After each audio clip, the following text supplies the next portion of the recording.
नमस्कार विद्यार्थी मित्रांनो, आज आपण बघणार आहोत प्रॅक्टिस सेट 42. फर्स्ट क्वेश्चन आहे कंप्लीट द टेबल बिलो. याच्यामध्ये रेडियस दिलेला आहे, डायमीटर, सर्कम्फरन्स दिलेला आहे. तुम्हाला काही ठिकाणी रेडियस दिलेली असेल, डायमीटर, सर्कम्फरन्स काढायचा आहे, तर काही ठिकाणी तुम्हाला डायमीटर दिलेले, रेडियस काढायचं आहे, सर्कम्फरन्स. तर आता यासाठी आपल्याला कोणकोणते फॉर्म्युले यूज करावे लागतील ते आपण अगोदर बघून घेऊया. फर्स्ट फॉर्म्युला आहे आपला diameter D = 2R. 2 × R. R म्हणजे काय, रेडियस असणार आहे तुमचा. सर्कम्फरन्स C = काय, 2πr. किंवा तुम्ही πd हा फॉर्म्युला सुद्धा यूज करू शकता. तर πd असेल, पायची व्हॅल्यू काय असेल 22/7. ही व्हॅल्यू तुम्हाला पायच्या ठिकाणी पुट करायची आहे. Radius R = D/2. हा फॉर्म्युला तुम्हाला कशाच्या ठिकाणी वापरायचा आहे, रेडियस काढण्यासाठी. हे 3 फॉर्म्युले तुम्हाला अगदी इम्पॉर्टंट आहे हा प्रॅक्टिस सेट सोडवण्यासाठी. तर आता मग सुरुवात करूया. फर्स्ट आहे तुमचा रेडियस 7 सेंटीमीटर दिलेला आहे. आता इथे 7 सेंटीमीटर रेडियस दिलेला आहे, तर डायमीटर काय काढायचं आहे, सर्कम्फरन्स पण आपल्याला काढायचं आहे, म्हणून क्वेश्चन मार्क दिलेला आहे. डायमीटरचा फॉर्म्युला काय, आपण बघितल्याप्रमाणे डायमीटरचा फॉर्म्युला आहे 2R. R म्हणजे रेडियस. रेडियस तर आपल्याला दिलेली आहे 7 सेंटीमीटर. मग D = 2 × R ची व्हॅल्यू काय, 7 सेंटीमीटर पुट केली. 2 × 7 14 म्हणजे 14. D = 14 centimetre. हे झाले आपले डायमीटर काढू. आपण व्हॅल्यू नंतर याच्यामध्ये पुट करू. Okay. Circumference C = 2πr. C = काय फॉर्म्युला, C = 2πr किंवा πd. हे दोन्हीपैकी कोणताही फॉर्म्युला वापरला तरी चालू शकतो. ओके. आता C = 2π. पायची व्हॅल्यू काय सांगितली होती, 22/7. ही आपण लिहून घेतली. आणि R काय आपला 7 आपण इथे घेतलेला आहे. R ही बघा 7. ओके. मग आता 7 म्हणजे काय, 2 × 22 44. आणि इथे 1 44 44 म्हणजे 44 आलेला आहे. आणि हा दुसरा फॉर्म्युला आहे π/d. याने पण तुम्हाला मी सॉल्व करून दाखवतो. ओके. हे बघा, C = πd. आता काय, पायची व्हॅल्यू काय 22/7 × D ची व्हॅल्यू काय आलेली तुमची 14. म्हणजे 7 2 14. 22 × 2 44 सेंटीमीटर. तुम्ही कोणताही फॉर्म्युला वापरला तुमचा ॲन्सर काय येणार आहे, सेमच येणार आहे. दोन्हीपैकी कोणताही फॉर्म्युला वापरला. चला तर मग आता व्हॅल्यूकडे पुट करायचे. आपल्या आलेल्या व्हॅल्यू चार्टमध्ये पुट करायच्या आहे. डायमीटर 14. डायमीटर किती आलं आहे आपलं 14 सेंटीमीटर. आणि सर्कम्फरन्स 44 सेंटीमीटर. ओके. आता नेक्स्ट एक्झाम्पलमध्ये डायमीटर दिलेले, रेडियस काढायचा आणि सर्कम्फरन्स काढायचा आहे तुम्हाला. तर डायमीटर 28. ही दोन्ही क्वेश्चन मार्क देऊन घेतले आपण. आता रेडियस आहे तुमचा. रेडियसमध्ये काय करशाल तुम्ही, रेडियसचा फॉर्म्युला काय आहे तुमचा, रेडियसचा फॉर्म्युला आहे D/2. D म्हणजे डायमीटर आणि 2 डिवाइड केलेला आहे. डायमीटर रेडियस काय असते, डायमीटरच्या अर्धी असते. ओके. मग 28 डायमीटर डिवायडेड बाय 2 घेतले. 2 14 22 म्हणजे 14 सेंटीमीटर काय आली आपली रेडियस आली. नेक्स्ट आहे आपले सर्कम्फरन्स. सर्कम्फरन्सचा फॉर्म्युला काय 2πr किंवा πd वापरू शकतो आपण. 2πr मी यूज केलेला आहे. तर 2 पायची व्हॅल्यू 22/7. ही तर तुम्हाला माहिती, ही लर्नस्ट करून ठेवावं लागणार आहे तुम्हाला. आणि इथं 14. आता 7 2 14. 2 × 22 किती झाले तुमचे 44. 42 × 2 किती झाले 88. म्हणजे 88 सेंटीमीटर. तर तुमचं रेडियस किती आहे 14 सेंटीमीटर आणि सर्कम्फरन्स 88. इथं 14 सेंटीमीटर आणि इथे 88 सेंटीमीटर. ओके. नेक्स्ट एक्झाम्पल बघू. नेक्स्ट आहे आपल्याला सर्कम्फरन्स. आता सर्कम्फरन्सचा फॉर्म्युला काय 2πr आणि πd. ओके. पण आपल्याला इथं डायमीटर काढायला लावलेलं आहे. डायमीटरचं काय 2R आहे. याच्यामध्ये सी तर कुठे दिसत नाही आहे तुम्हाला. आणि इथं रेडियसच्या फॉर्म्युलामध्ये पण सी कुठे दिसत नाही. तर सी कुठे पुट करायचा, मग तुम्ही कन्फ्युजन मोडमध्ये जाशाल. त्याला तर मग आता सोडून दाखवतो मी तुम्हाला कसे सिम्पल वेने. म्हणून मी इथं रेडियस तुम्हाला अगोदर काढायला इथं पहिल्यांदा काय रेडियस काढायला. रेडियस आपल्याला काय ब्लँक सोडलेली मी. आता नेक्स्ट काय आपल्याला डायमीटरवरून आपल्याला रेडियस निघेल. कारण रेडियसचा फॉर्म्युला काय आहे, रेडियसचा फॉर्म्युला आहे d/2 बरोबर. मग तुम्हाला डायमीटरच माहीत नाही तर रेडियस कशी काढणार तुम्ही. डायमीटरमध्ये तर तुमचा येतो ना इथं सर्कम्फरन्सच्या याच्यात इथे तुम्हाला येतो 2πr वरून पण आपण काढू शकतो किंवा πd वरून पण काढू शकतो. त्याला तर मग इथे आता मी काय केलं, c काय पुट करतोय मी, c/πd फॉर्म्युला यूज केला. ओके. आता πd d इथेच राहिला तुमचा. पाय याला काय करणार, पायची व्हॅल्यू माहिती, सीची व्हॅल्यू माहिती, मग आपल्याला डीची इथे भेटून जाईल व्हॅल्यू. त्यामुळे सीला डिवाईड आपण काय केलं, इकडं मल्टिप्लाय, इकडं जाताना डिवाईड होऊन जाणार. आता मग सर्कम्फरन्सची व्हॅल्यू किती आहे आपली, सर्कम्फरन्सची व्हॅल्यू दिलेली होती 616. ओके. ती इथं पुट केली आणि पायची व्हॅल्यू 22/7 इथं पुट केली. ओके. आता 7 याला डिवाईड आहे पण याला काय होईल, तो मल्टिप्लाय होणार आहे. मग इथे आपण 616 × 7 केलं आणि इथे 22 डिवाईडला गेलं.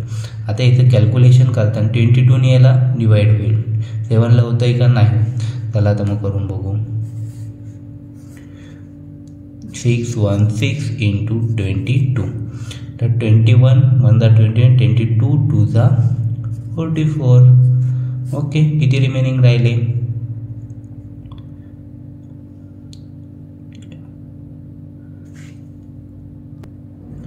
17 आणि इथे हा 6 घेतला. ओके. आता इथे किती 22 8 176. ओके. 0 0 0. मग इथे किती आले आपले 28 × 7 केली तर किती येतात तुमचे 196. ओके. d = तुमची व्हॅल्यू भेटली. नेक्स्ट आहे आता डीची व्हॅल्यू भेटली तुम्हाला. मग इथं काय करशाल तुम्ही, रेडियस पुट करताना डायमीटरची व्हॅल्यू 196/2 याला डिवाईड करा. 2 9 18 1 कॅरी उरला, 2 8 16. 98 तुमची व्हॅल्यू आली. ओके. 98 युनिट द्यायला विसरू नका. ओके. इथे पण तुमचं डायमीटरच्या ठिकाणी सेंटीमीटर द्यायचं आहे, इथे पण सेंटीमीटर. ओके. आणि तुम्हाला गिवन पण काय दिलेलं आहे, सेंटीमीटरमध्ये दिलेलं आहे, म्हणून तुम्हाला सगळीकडे सेंटीमीटरच यूज करायचं आहे. आलं लक्षात.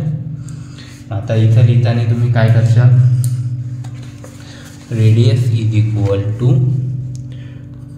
98 सेंटीमीटर आणि तुमचं डायमीटर किती आलं आहे 196 सेंटीमीटर. 196 सेंटीमीटर. आता नेक्स्ट प्रॉब्लेम पण सेम आहे. तर 4th नंबर आहे तुमचा circumference. c = 72.6 centimetre. Radius r नाही दिलेला, डायमीटर तुम्हाला काढायचे. रेडियस आणि डायमीटर = काय लिहिलं आहे, सर्कम्फरन्सचा फॉर्म्युला आपण यूज केला आहे अगोदरच्या एक्झाम्पलप्रमाणे. c = πd कारण d इथे इंडिकेट होतो. आता c इथं तुम्ही 2 मेथडने सोडू शकता तुम्हाला वाटलं तर. सीची व्हॅल्यू काय आहे तुमची 72.6 = 22/7 × d. ओके. आता इथे हा डिवाईडला इकडं जाताना मल्टिप्लायला येईल, डायरेक्ट ही स्टेप येईल तुमची. आणि 22 इथे मल्टिप्लायला आहे. ओके. याला इकडे जाताना डिवाईडला आला. इथे असं सोडू शकता किंवा अशी मांडणी केली तरी चालेल. पाय इकडं डिवाईडला आला, 72.6 घेतली, पायची व्हॅल्यू इथं आल्यावर पुट केली 22/7. 7 परत इथं डिवाईडला या टर्मला, तर इकडं जाताना मल्टिप्लाय होईल इथे. ओके. कोणत्या साईडने सोडायला जाईल सेम आहे, तुमचे मार्क्स कुठेही कट होणार नाही. ओके. आता 72.6 × 7/7 आता याने आपण कशाला याला डिवाईड नाही करू शकत 7ला, तर आपण डिवाईड करताना 72.6ला करू. ओके. इथे केलं तर आपला आन्सर 22 3 66 आले. ओके. 72मधून 66 मायनस केल्यावर 6 रिमेनिंग राहता. हे 6 आपण खाली घेतलेलं आहे. 22 3 66, कारण 6ला आपलं डिवाइड होतं का नाही म्हणून इथं आपण हे केलेलं आहे. ओके, कारण इथं पॉईंट होता मग आपण इथे पॉईंट देऊन घेतलेला आहे. मग इथे किती राहिले तुमचे, इथं आले तुमचे 3.3. 3.3 इंटू 7 करायचे आपल्याला. याचं ॲन्सर किती येईल तुमचं, याचं कॅल्क्युलेशन केले असता तुमचं 23.1 सेंटीमीटर तुमचं ॲन्सर येईल. ओके, हे झालं तुमचं डायमीटर. नंतर तुम्हाला आता काय काढायचं आहे, रेडियस काढायचं आहे. Radius r is equal to d/2. डीची व्हॅल्यू काय आली तुमची, डीची व्हॅल्यू आलेली आहे तुमची 23.1 डिवायडेड बाय 2. तर याला डिवाइड केल्या असता तुमचं काय उत्तर येणार आहे, 11.55 सेंटीमीटर. झालं एक्झाम्पल सॉल्व करून. चला तर मग बॉक्समध्ये आपण लिहून घेऊया व्हॅल्यू. बॉक्समध्ये लिहिताना डायमीटर आपला आलो होतो 23.1 आणि इकडे 11.55 सेंटीमीटर. ओके, झालं ॲन्सर कन्फर्म. चला मग सेकंड एक्झाम्पल बघूया. सेकंड एक्झाम्पल आहे तुमचं, if the circumference of a circle is 176 centimetre. Circumference सर्कलचा किती दिला आहे, 176. Find the radius. Radius find करायचं आहे, अगदी सोपं एक्झाम्पल आहे. रेडियस गिवन डाटा काय लिहिला, C is equal to circumference is 176 centimetre. C is equal to काय आहे तुमचा formula, C is equal to 2πr. हे बघा आपण लिहिलेला formula equal C is equal to 2πr. तोच फॉर्म्युला यूज करायचा आहे तुम्हाला. सीची व्हॅल्यू आपण पुट केली, किती दिलेली 176. तर 2 हा 2a. पायची व्हॅल्यू मला ॲझ्युम करायची, म्हणजे ती आहे तीच व्हॅल्यू तुम्हाला लर्न करायला लावलेली मी ती 22 डिवायडेड बाय 7. आणि इथे रेडियसचा r, कारण रेडियस काढायचं आहे तुम्हाला, बरोबर. आता हे करताना तुम्हाला हे काय करायचं आहे, रेडियस इथेच राहून द्यायचं आहे तुम्हाला, बरोबर. इथे राहून दिला. ही टर्म इथे डिवाइडला, ही याला काय होईल, मल्टिप्लायला जाईल. हे मल्टिप्लायला इकडं जाताना डिवाइडला होणार. ओके, मग 7 इकडं मल्टिप्लायला आला, 2 इंटू 22 इथं डिवाइडला आला. आता हे कॅल्क्युलेशन करताना 22नी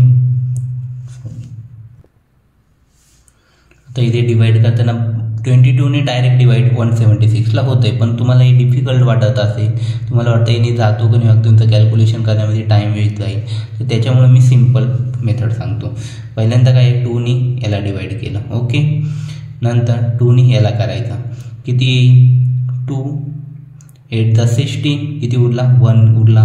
2 8 × 16 म्हणजे इथं काय आलं 0 झालं, म्हणजे 88 तुमचा ॲन्सर आला, बरोबर. आता इथे 11नी डिवाइड करा. 11 2 × 22, 11 8 × 88, बरोबर. इथे 8 उरला, इथं 7, इथं 2, 8 7 2 लिहून घेतला आपण. आता 2नी परत त्याला 8ला डिवाइड करा, किती उरले 4 उरले. ओके, 2 8 × 2 4 × 8, 4 राहिले. 4 इंटू 7 किती होता 28 सेंटीमीटर तुमची काय झाली रेडियस. मग the radius of the circle is 28 centimetre. याचा ॲन्सर लिहायचा आहे तुम्हाला. नेक्स्ट आहे third question, the radius of a circular garden is 56 centimetre. Circular म्हणजे कसं गोल आकाराचं गार्डन आहे. त्याची रेडियस किती दिली 56 सेंटीमीटर. मीटरमध्ये दिलेली, लक्षात असं मीटरमध्ये दिलेली. What is the cost of 4 round fence around this garden at the rate of 40 per metre. Rate किती दिला आहे, अराउंड गार्डनच्या फेन्स दिलेला आहे, त्याचा रेट 40 पर मीटर दिलेला आहे.